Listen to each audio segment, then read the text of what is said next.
What's up, Facebook? What's up, YouTube? It's Living Large coming at you with a special home invasion Halloween edition. Dressed up like Freddy, baby. It's a breakthrough in the radio, bitch. You know what I'm saying? Goddamn. Hey, we here to talk about the Joker movie. You know what I'm saying? Just got a chance. We've been hyping this up. We've been talking about it to death, actually. And I finally got around to watching this movie. And goddamn, let me say, man, you know what I'm saying? Like, long story short, the movie was 4-star all around. You know what I'm saying? That's just a little thing right there, But check it, man. I'm about to get you in-depth review. I know I hyped it up on Twitter talking about check me out today to do this review thing. But yeah, without further ado, let's get into it. You know what I'm saying? So, Joker, we talked about it. We hyped it up. A lot of people tried to cancel the movie. A lot of people tried to get it off theaters, pulled, and talking about how it's violent in nature and how it makes people with mental illness look bad and shit like this. But man, it's crazy, man. I don't know. I don't know what happened to society. Society gotten soft lately. We talked about that already. So we're gonna get straight to the review. If y'all want to catch my talk about that, I'll put the video up at the end screen annotation and shit. Y'all can click it up and see what's what, So yeah, the Joker. There's very little bad in this movie. In my opinion, there's very little bad with this movie right here. When they released it, I really wasn't feeling it. I really wasn't feeling the DC movies in general. And when they said that they were gonna release a Joker origin movie, I already checked out automatically. Because to me, it's like, we're going backwards now. Because in the 1989 version of Batman, right, with Michael Keaton and Jack Nicholson, they already kind of sort of gave us a backstory with the Joker and shit like this. You know what I mean? And honestly, to me, my favorite version of the Joker would happen to be Jack Nicholson. Heath Ledger put it down, right, and he did a good job. But I'm still Nicholson all day. You know what I'm saying?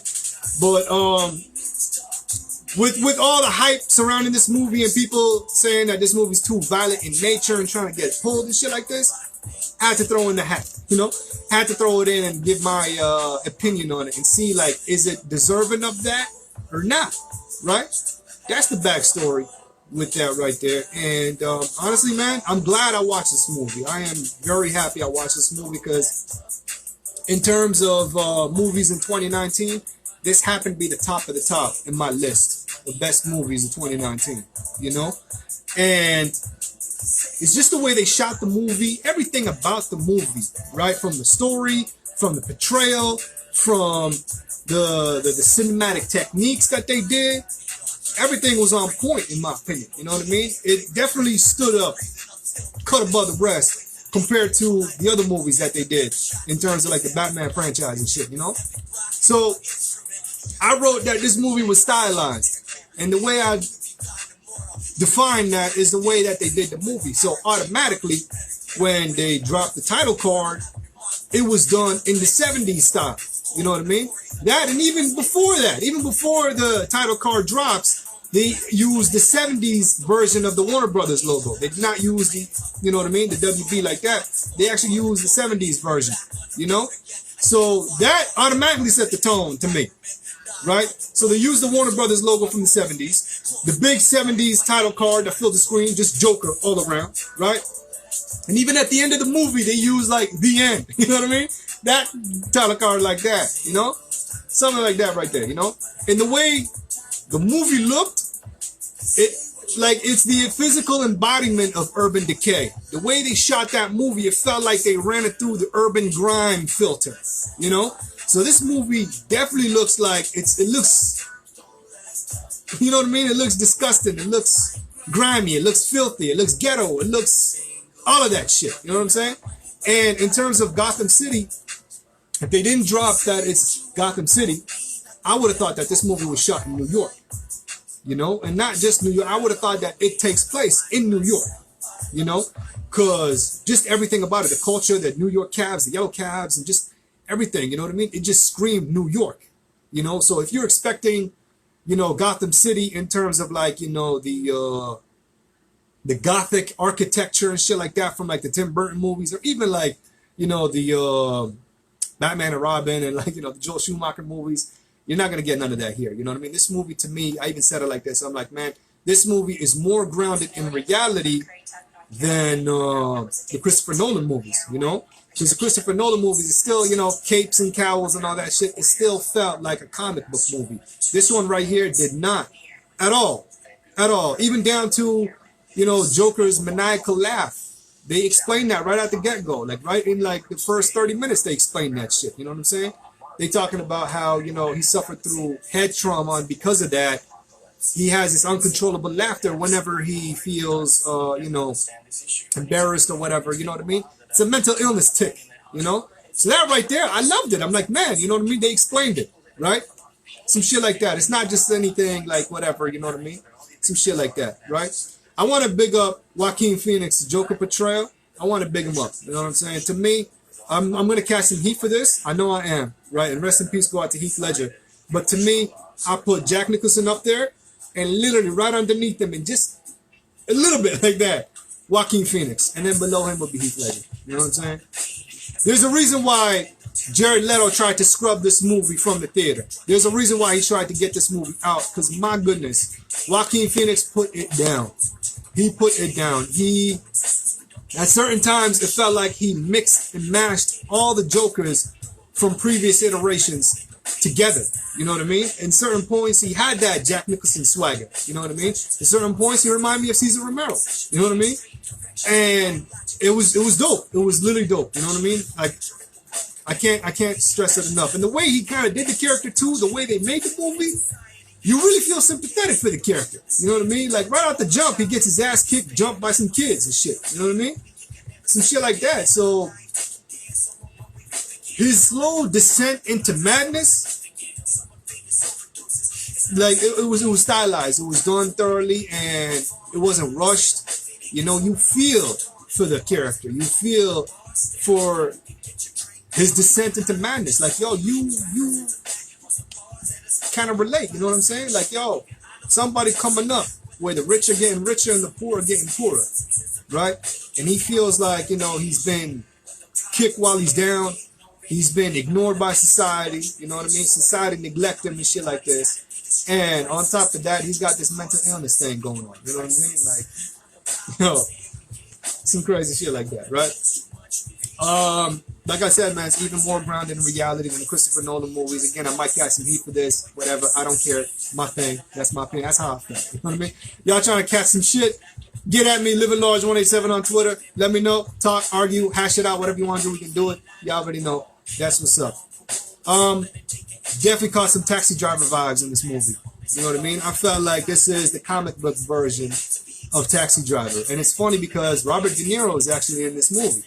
You know, there's a scene where you see Joaquin Phoenix is kind of like dancing in his house, and he's dancing with a gun. And at one point, he's like, you know, he's talking to himself. He's like, yo, you're a good dancer. And then he's like to himself, he's like, you know who's not a good dancer? That guy. And he ends up accidentally popping off the gun. You know, that to me reminded me heavy of Taxi Driver. You know, the scene of like, you know, where he's like, you talking to me, that kind of shit. Definitely reminded me of Taxi Driver. And yeah, some crazy shit. And again, it's funny because Robert De Niro's in this movie. Shout out go out to Robert De Niro for being in this movie. I know a lot of the older mob actors or whatever, they're not really feeling these comic book movies. I know Ray Liotta spoke out against it, and now Robert De Niro. But it's actually nice. It's nice seeing because Robert De Niro in this movie, and then Ray Liotta kind of did something in the what is it? I think it was not Watchmen, but the Sin City movies. He was in that too. You know, so them slowly being integrated, and as they should anyway. You know what I'm saying? There's a lot of like mob-ish, you know, shit going on in Gotham that they should be integrated in this. You know what I mean? Like in a way, we kind of don't really need to see the Riddler or the Penguin. Again, my opinion, whatever. You know what I mean? Like there's a lot of mob bosses that Batman could fight. There's a lot of mob activity that could be going on and all this shit right here. You know what I mean? I want to say much up to my man Dynamic catching this video. You know what I mean? He just dropped his new video. I will be posting that video in the link to this video, so y'all can check that out. Support your local heroes. That's what's up right there. You know what I mean? They definitely used some comic book inspiration with this movie. I know Todd Phillips and Joaquin Phoenix, both of them weren't really feeling superhero movies, and they tried to stray away from the superhero concept, away from the capes and the cowls and all this shit. And so seeing them use some of the inspiration, I mean, like, they use the Killing Joke as an inspiration, you know, Alan Moore's book on the backstory behind Joker, you know, down to like the name, you know, Arthur Fleck, and just his stand-up comedy routine and shit like this. So it was nice seeing them integrate that into the movie, you know. And I know they used Frank Miller's, I think, Dark Knight Returns, where the Joker is actually in a live studio audience broadcast and shit like this, and he just goes crazy. In that comic book, he actually kills the entire audience, right? In this version right here, he does some crazy shit, you know what I mean? Loved it. My goodness, you know what I mean? Like, yo, the way they handled that movie, the way, the tone and the nature and the theme, you know, is definitely up there, in my opinion, in terms of, like, these superhero movies, you know? Some crazy shit like this, you know? The way they did this movie, the way they portrayed Thomas Wayne, the way they portrayed Bruce Wayne's family, you know, spoiler alert, Bruce Wayne is in this movie. But the way they did their family, you know, even down to, you know, I don't wanna spoil too much, but anybody that knows the Batman lore, the Batman backstory, knows the way Batman comes up and the reason why Bruce Wayne becomes Batman, right? I mean, I'm pretty sure everybody knows this at this point, but I'm not going to say anything, you know. But the way they did it, this is the first movie where I actually did not care for Batman's family. I'm like, you know what? F them, straight up. You know, there's a scene where they're like, you deserve this. And I'm like, yep, they do. You know, I agree wholeheartedly with this shit right here. You know what I mean? This is the first movie where they portrayed them in such a negative light where you're actually rooting for the villain. You know, again, the way they did the story was amazing. You know what I'm saying? Crazy shit like that. And I gotta mention the face paint, the Joker face paint. It's not really the traditional Joker face paint. I think they used the most recent face paint that they got in the comics right now. You know what I mean? Down to, like, you know, the two triangles, you know, top and bottom and shit like this. But the way they did this face paint, man, like, it shows, you know, like, just by looking at the face, just by looking at the way he did his makeup, you know, they got, like, you know, the two triangles, and then one of them, it looks like, you know, a teardrop, you know, so, like, it kind of, like, ran through the makeup, so the triangle goes all the way down like this. You can tell, you know what I mean? Because clowns are supposed to be funny in nature and make you happy and make you feel good or whatever. But just seeing that representation of happiness, but with that teardrop running down like this, you can tell, yo, this dude is broken. This dude is done, you know what I mean? Been through some shit, you know? And the color scheme for the suit, you know, I'm big into purple. I love Joker's purple and shit like this, so it kind of hurt me to see him not dressed in the traditional purple. But you know what? The way they did this version of the Joker, I felt like, yo, he needed to stand out above the rest. He needed to stand out and be his own, you know? I got a comment on my Facebook, you know, my man Omar Sapir talking about how he felt like Jack Nicholson should have at least been cameoed into this movie. And I said, I'm like, you know what? I'm glad that they didn't, though. You know what I mean? I'm glad that they didn't, and they kept it straight up just Joaquin Phoenix, because I feel like if they did have Jack Nicholson as big of an actor as Jack Nicholson is, and his representation of the Joker, I feel like it would have taken some of the shine away from Joaquin Phoenix's portrayal, right? And I feel the same way when it comes to his outfit. I feel like if they donned him in the traditional purple and the green and the yellow and all this, I think it would have taken away from his version of the Joker. And I feel like, you know, the way they did it with the burgundy, you know, the wine red with the yellow, perfect right there. You know what I mean? Face paint stood out, that's his own. The suit color stood out, that's his own. The way he portrayed the Joker stood out, that's his own. All the way down. And that's the reason why I feel like, to me, he's above Heath Ledger's Joker. You know what I mean? Like, again, nothing against Heath Ledger's Joker. And to me, Heath Ledger was up there second only to Jack Nicholson. But now, you know, Joaquin Phoenix kind of edged him out like that, you know? Because, you know, yeah, the face paint was different. Yeah, he had his, you know, the smile with scars and shit like this. And, you know, he did his own version, his own take. But again, it just feels like his version of the Joker as a remix. You know what I mean? This, to me, feels like a whole new, different Joker, period. You know what I mean? It feels like it got some inspiration like this, and they did it up like that. You know what I mean? So I highly recommend you watch this movie. This movie actually cleared, or is set to clear $1 billion. And they're saying that it's going to make more than Avengers Endgame. I know Avengers Endgame made money, but the way they did it, the way they actually looking at it is the way Disney spent on Avengers to make the movie versus Warner Brothers, how much they spent in order to make the Joker movie. So in that aspect, it's definitely going to clear $1 billion, and they're going to see more money as a return versus, Avengers Endgame. Because Avengers Endgame, all those special effects, all of that shit, you know what I mean? All of that stuff. Now I want to talk about something in terms of the theme of the movie. After I watched the movie, I kind of went to the bathroom and I heard some people that were in the theater. They were talking about it, and they were saying that one dude was talking about how he felt like the movie was slow. He felt like there wasn't too many explosions in the movie, and he felt like his laugh was excessive. You know what I mean? So if you're expecting to see a full-fledged Batman, take on this movie right here, don't. You know what I mean? Don't. Leave that at the door before you check yourself into the movie theater, because this movie, yeah, it's a slow burn, but it's almost like a game of dominoes. Once the pieces start falling, you literally see the character again descend into madness, man. You see him break as a person. There's one scene where he's watching a TV show with his mom, and he starts imagining in his head being in the studio audience, with Robert De Niro being the host and shit like this. And he actually talks to him and he says, yo, like, I actually want to have, like, he kind of invites him on the stage and he says, I actually want to have a kid like you. I wish I had a son like you or whatever. So it just shows, like, how broken this character is, So to me, I feel like it's justified. The slow burn is justified in terms of why he is the way he is, And I felt like the laugh wasn't excessive at all. You know what I mean? Right out the jump, they explained it.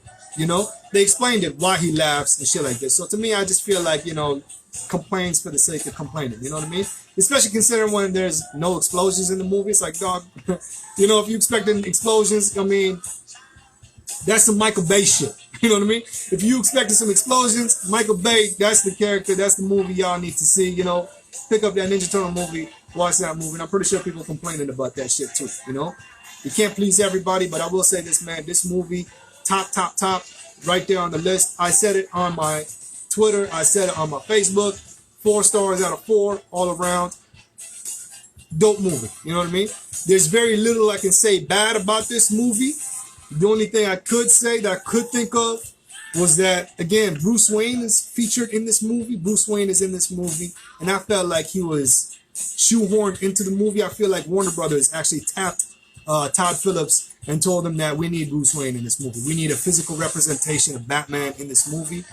And I could have went without it. You know what I mean? I felt like it actually took the story down a couple of notches, Because now it's not about Joker. Now, hey, we got Bruce Wayne in this movie, I felt like if they made Thomas Wayne's character as the mayor, I felt like if they put anybody else, the story would have still been better. You know what I mean? The story would have still been good. It still would have been a dope-ass story. And just adding him as Thomas Wayne, I get it. Cool. No complaints there. But then the minute they added Bruce Wayne into it, that's when I felt like it kind of brung it down a bit. You know what I mean? Some shit like this. I don't know. I felt that vibe. I felt like Warner Brothers actually got at them and said, we need Bruce Wayne in this movie. We need Batman in this movie. That's the way I felt, especially the way Todd Phillips was talking about this movie, talking about he doesn't like superhero movies. You're not going to see no cape and cowls, none of that shit in this movie. And Joaquin Phoenix isn't really into shit like this too, you know what I mean? So to me, again, it just added into the feeling that this movie was shoehorned. You know what I mean? The character Bruce Wayne was added at the last second for the sake of it being added like that. You know what I mean? I want to say what's up, go out to Tony Austin catching this video. Y'all already know. Shit like this. Let me know if y'all seen the Joker movie. I know Jared Leto's being a bitch about this. You know what I mean? He quit his agency, his agents and shit like this, representatives, because of the movie debacle and how he tried to get him scrubbing the movie. And yeah, man, I can't say it enough, man. Jared Leto right now, he's actually people have been sending him tweets and memes and shit like this about his Joker being not included in the Joker greatness or whatever the fuck, you know what I mean? And, you know, he actually put out a tweet. He's like, yo, stop sending me this shit. And I'm like, man, I'm surprised how people haven't caught on to this. You know, to me, it feels like Jared Leto is on the same aspect as Sad Affleck when it came to the Batman shit. You know what I mean? With all the memes and all of this. But, yeah. I can see why he tried to get this movie pulled. You know what I mean? And I said it on my Twitter. I'm like, man, it's crazy that we got this version of the Joker to pretty much scrub that cinematic abomination that we had 3 years ago. You know what I mean? I could do without Joker with grills and tattoos and all that nonsense. All of that shit is extra and is not needed whatsoever. You know? Let me know what y'all think. You can hit me up on Twitter at LIVINLarge187. That's at LivingLarge187 on Twitter. We can talk, we can argue, we can hash it out however you want to do. We can do it. And that's what's up right there. You know what I mean? Did you dig the movie? Do you think I'm overhyping it? Love to hear from you just as much as you love to hear from me. But that's it. That's all. That's how I felt about the Joker. Definitely watch this movie. Can't stress it enough. Watch this movie. It deserves all of the praise. It deserves all of the recognition that it's getting. And all of that overhyped bullshit they talking about how it's going to inspire people to do what they do. Nah, don't believe the hype. That's what's up. Take care of yourselves and each other like Jerry Springer say. Peace out, y'all.